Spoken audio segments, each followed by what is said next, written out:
اچھا جی، بسم اللہ الرحمن الرحیم۔ السلام علیکم۔ آج کافی عرصے بعد آپ سے بات ہو رہی ہے۔ میں نے سوچا آپ سے کچھ باتیں کرنی چاہیے۔ دراصل ایک بات ایسی میری نظروں کے سامنے سے ابھی گزری جس پر میں یہ ضروری سمجھتا ہوں کہ میں اپنے حصے کا نکارہ ضرور بچاؤں۔ آپ نے ایک بات سنی ہوگی کہ ایک پٹھان اور ایک عربی کی لڑائی ہو گئی۔ پٹھان نے پشتو میں خوب گالیاں نکالیں، ادھر سے عربی نے عربی میں خوب گالیاں نکالیں۔ ابھی تھوڑی دیر گزری تھی لڑائی کو کہ پٹھان نے عربی کو چومنا شروع کر دیا اور اس سے معافیاں مانگنی شروع کر دیں۔ ارد گرد کے لوگوں نے پوچھا، خان صاحب یار ابھی تو آپ کی لڑائی آتا پر پہنچی ہوئی تھی، آپ دونوں ایک دوسرے کی جان کے درپے تھے، ابھی آپ نے اس کو چومنا چاٹنا شروع کر دیا اور معافیاں مانگنی شروع کر دیں۔ تو پٹھان نے بڑی معصومیت سے جواب دیا کہ ہو جائے یار، دیکھو یہ کتنا اچھا آدمی، یار میں اس کو گالیاں نکال رہا ہوں اور یہ مجھے آگے سے قرآن سنا رہا ہے۔ یہ حالات ہیں ہمارے معاشرے کے اور یہ پٹھان بیچارے ہیں، میں خام خواہ بدنام ہیں۔ ہم سب پاکستانی پٹھان ہیں اور ہم پاکستانی سارے کے سارے ایسے ہی ہیں۔ کل ایک انسیڈنٹ ایسا ہوا کہ ایک خاتون بیچاری ریسٹورانٹ میں کھانا کھانے گئی، اس نے ایک شرٹ پہنی ہوئی تھی جس کے اوپر عربی کیلیگرافی ہوئی تھی اور اس میں شاید اس نے لکھا ہوا تھا حلق یا حلوہ، کچھ اس طرح کی چیز لکھی ہوئی تھی، اور ہم سب نے یہ بڑے کلیئرلی سنا، وائسز آ رہی تھیں کہ دیکھو جی اس نے اسلام کو مذاق بنا لیا جی، اللہ معاف کر دے، اس نے قرآن رکھایا ہوا اپنے کپڑے کے اوپر۔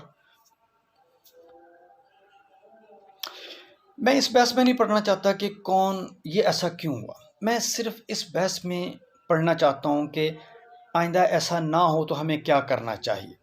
میری نظر میں اس کے رسپانسیبل 2-3 لوگ ہیں۔ سب سے پہلا جو رسپانسیبل ہیں وہ والدین۔ ہم والدین اپنے بچوں کو 16 سال 18 سال پڑھاتے ہیں اور پڑھانے کے بعد ہم انہیں نوکری کی طرف لے جاتے ہیں، بزنس کی طرف لے جاتے ہیں، دیٹس اٹ۔ اسلام کیا ہے، ہونا چاہیے کیا نہیں ہونا چاہیے، ہمارے اس سے کوئی سروکار نہیں ہے۔ قرآن کو پڑھنا سمجھنا تو درکنار، ہم اس کو ناظرہ پڑھنے کی طرف بھی بچوں کو نہیں لے کے آ رہے۔ تو خدا را بچوں کو ناظرہ قرآن پڑھائیں اور اس کے ساتھ ساتھ ان کا ترجمہ بھی کرائیں اس سے پہلے کہ وہ کسی کا قتل کر دینا حق۔ انہیں سمجھائیں کہ قرآن ہے کیا۔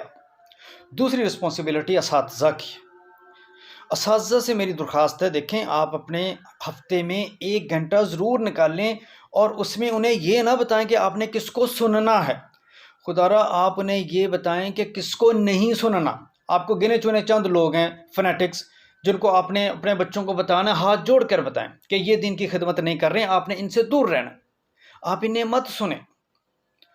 اور تیسری رسپانسبلٹی اسٹیٹ کی کہ اسٹیٹ ایسے رولز اینڈ ریگولیشنز بنائے کہ ایسے فنیٹکس کو ایٹ دا اسپاٹ سزائیں ملیں، ادروائز یہ کنٹرول کرنا مشکل ہو جائیں گے۔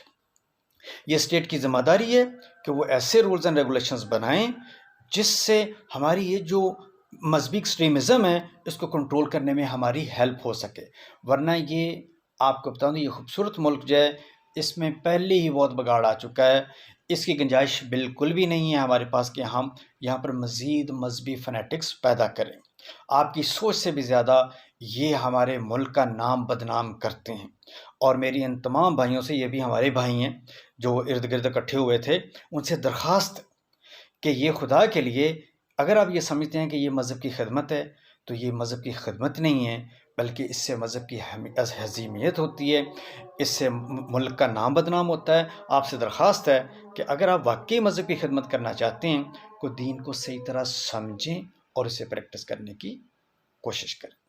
جزاک اللہ، السلام علیکم۔